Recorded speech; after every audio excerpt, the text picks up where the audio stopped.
Assalamualaikum warahmatullahi wabarakatuh.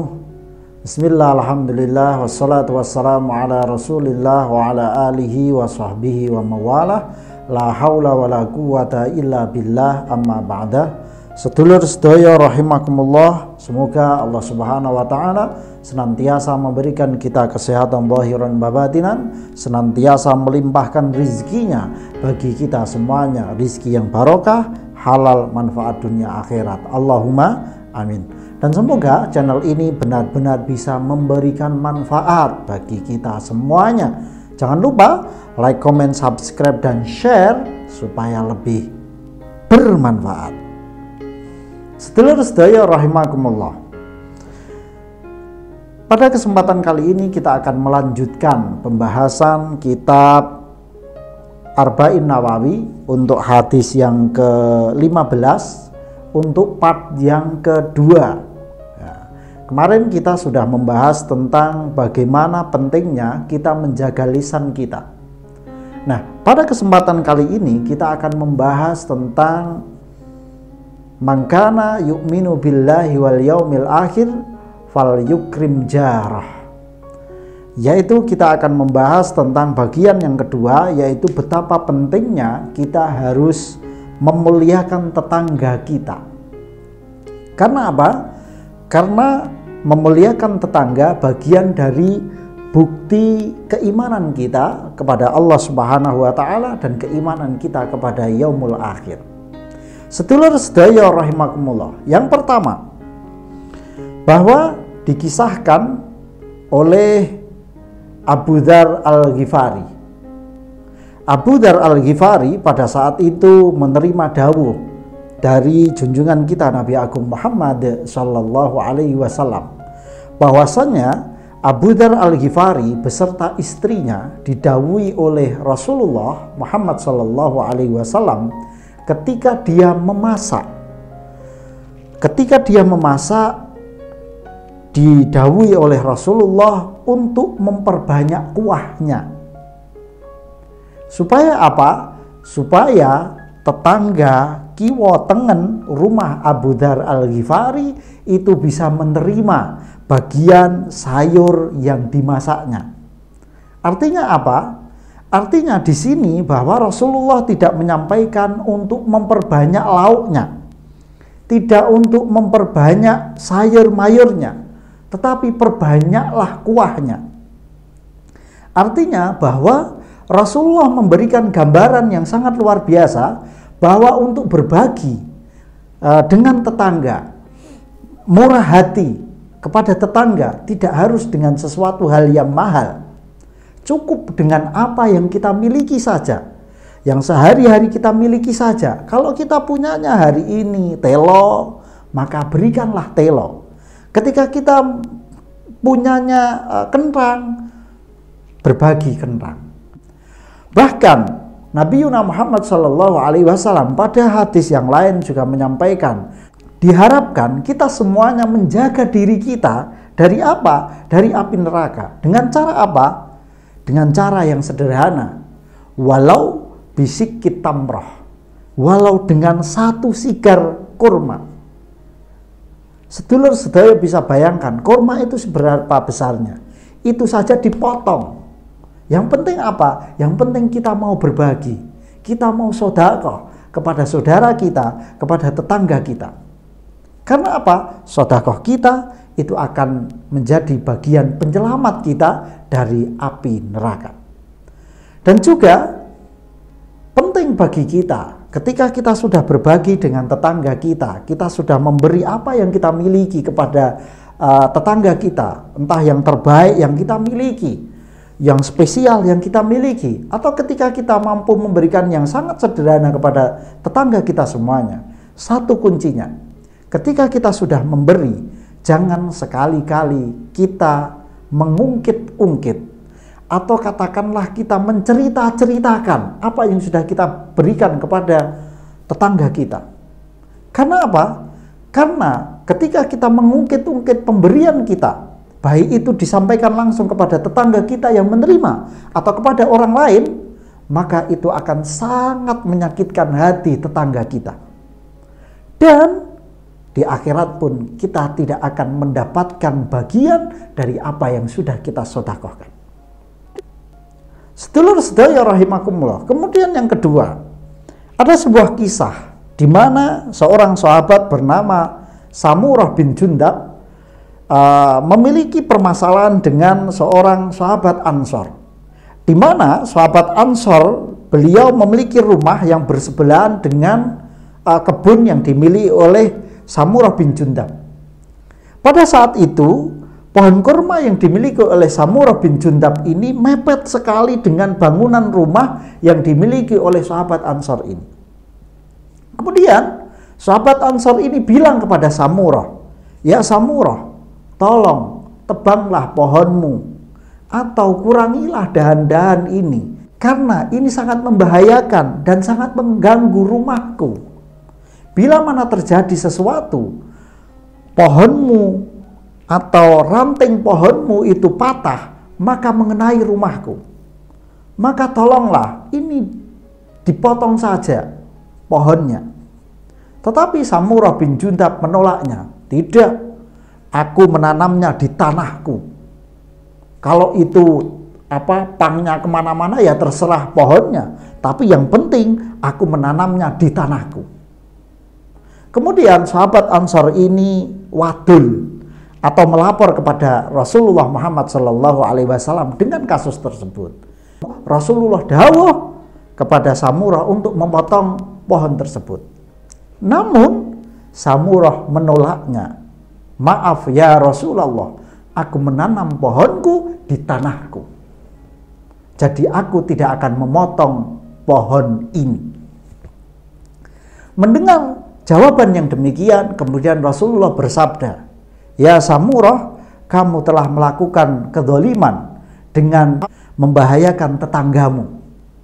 Kemudian Rasulullah dawuh kepada sahabat Ansor, "Ya sahabat Ansor, potonglah pohon milik Samurah. Itu halal bagimu karena pohon tersebut membahayakan." Dari kisah ini kita bisa belajar bagaimana Rasulullah mengajarkan kepada kita, bertetangga haruslah saling membawa manfaat dan faedah. Jangan sampai bertetangga bisa menimbulkan hal-hal yang saling mendolimi atau saling membahayakan satu di antara yang lainnya. Itu tercontohkan dalam kisah tersebut. Kemudian yang ketiga, perlu sedulur-sedaya ketahui bahwa dalam suatu kesempatan Rasulullah Muhammad SAW menyampaikan betapa bahayanya yang namanya ghibah atau yang namanya fitnah. Sehingga pada saat itu Rasulullah ditanya oleh para sahabatnya, "Yang namanya ghibah itu seperti apa ya Rasulullah?" Yang namanya ghibah adalah ketika kamu menceritakan tentang saudaramu, tentang tetanggamu, tentang saudara muslimmu, tentang siapapun itu. Jikalau apa yang kau sampaikan didengar oleh yang bersangkutan dan yang bersangkutan merasakan tidak suka, maka itu yang namanya ghibah. Kemudian para sahabat bertanya, "Nah, kalau aku menceritakan apa adanya bagaimana ya Rasulullah?" Rasul bersabda, "Nah itulah yang namanya ghibah. Kalau kamu tidak mengatakan yang sebenarnya, maka itu yang namanya fitnah atau kebohongan." Sedulur sedaya rahimakumullah, rasan rinasan menjadi problematika kehidupan kita semuanya, khususnya ketika kita melakukan kehidupan bertetangga. Seringkali begitu mudahnya kita saling menggosip sana, menggosip sini, dan lain sebagainya. Sedangkan perlu kita ketahui, ghibah adalah sesuatu yang sangat luar biasa.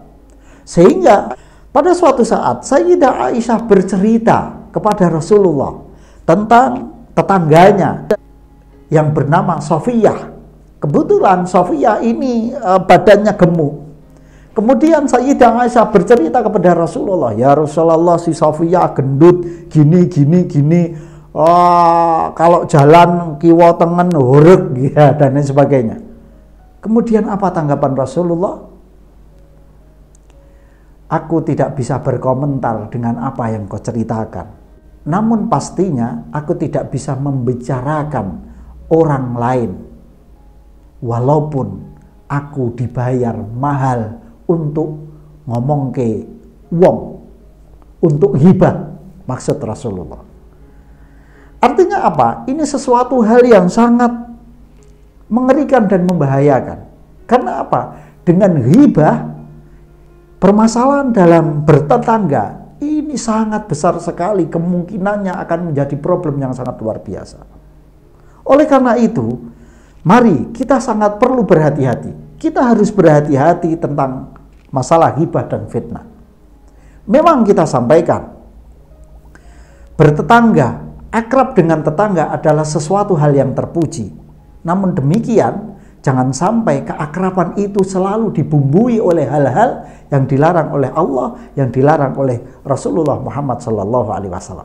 Salah satunya adalah ghibah atau rasan-rasan. Oleh karena itu, mari kita jaga kemuliaan tetangga kita dengan cara apa?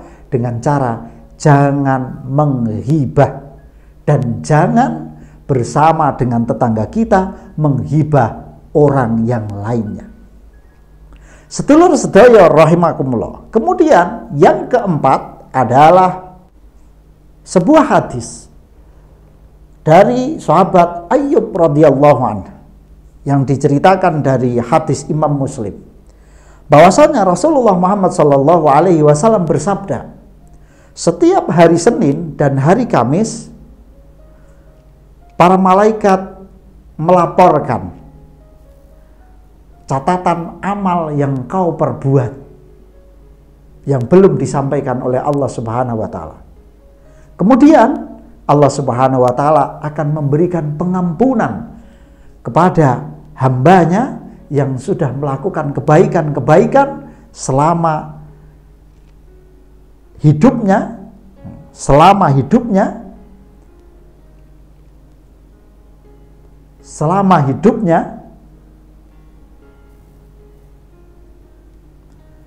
melakukan hambanya yang melakukan kebaikan. Sedulur sedaya rahimakumullah. Kemudian yang keempat, kemudian yang keempat, sebuah riwayat hadis dari sahabat Ayyub radhiyallahu an, termaktub dalam kitab Imam Muslim. Di situ Rasulullah bersabda bahwasanya setiap hari Senin dan Kamis para malaikat menghadapkan amal-amal kita semuanya. Kemudian setelah Allah menerima amal itu, Allah memberikan maghfirah kepada hamba-hambanya, kecuali kepada orang yang sedang berseteru.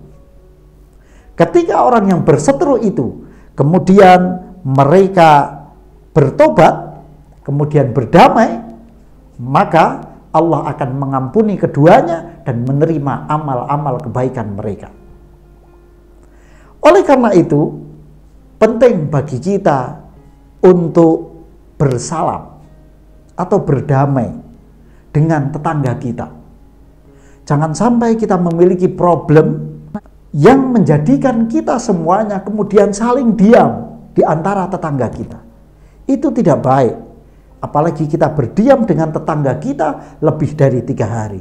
Pada hadis yang lain yang diceritakan oleh Imam Abu Dawud, di situ diceritakan bahwa ketika ada ajakan damai dari orang yang sedang berseteru, si A mengajak berdamai, kemudian si B menerima perdamaian itu, maka keduanya akan diberikan pahala yang luar biasa oleh Allah Subhanahu wa taala. Tetapi ketika si A mengajak berdamai, bersalam, tetapi si B menolaknya, maka seluruh dosa perseteruan itu akan ditanggung oleh si B. Oleh karena itu, mari sedulur sedoyo, kita jangan berlama-lama saling berdiam diri dengan tetangga kita, dengan saudara kita. Karena itu akan memberikan efek yang sangat luar biasa bagi kehidupan kita. Dan ketika tetangga kita melakukan islah perdamaian kepada kita, segera terimalah. Bahkan kalau perlu, jadilah sedulur sedoyo pembuka salam atau perdamaian tersebut. Sehingga kita benar-benar akan mendapatkan keberkahannya. Marilah kita benar-benar jaga tetangga kita muliakan tetangga kita sebaik-baiknya. Karena itu menjadi bagian bukti iman kita kepada Allah Subhanahu wa taala dan yaumul akhir. Semoga bermanfaat. Wal afu minkum. Wassalamualaikum warahmatullahi wabarakatuh.